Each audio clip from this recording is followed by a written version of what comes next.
ప్రభుత్వం అంటే అసలు రాజ్యం ఏ లక్ష్యాలు సాధించడానికి ఏర్పడినదో ఆ లక్ష్యాలను సాధించడానికి ఏర్పడినటువంటి సంస్థాగత నిర్మాణమే ప్రభుత్వం. రాజ్యాన్ని ప్రతి మనిషి తన హక్కులను, ప్రాణాలను, స్వేచ్ఛను కాపాడుకోవడానికి ప్రతి మనిషి ఏర్పరచుకున్నదే రాజ్యం.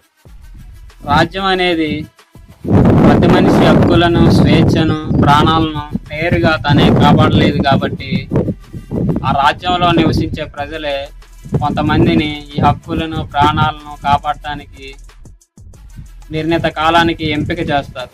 అలా ఎంపిక చేసినటువంటి కొంతమందే ప్రభుత్వం. ఇక్కడ రాజ్యం శాశ్వతం కానీ ప్రభుత్వం శాశ్వతం కాదు. ప్రజలకు నచ్చితే ఆ ప్రభుత్వం మళ్ళీ కొనసాగిద్ది, నచ్చకపోతే మన పదవీ కాలం ముగిశాక కొత్త ప్రభుత్వాన్ని ప్రజలు ఎన్నుకుంటారు. అయితే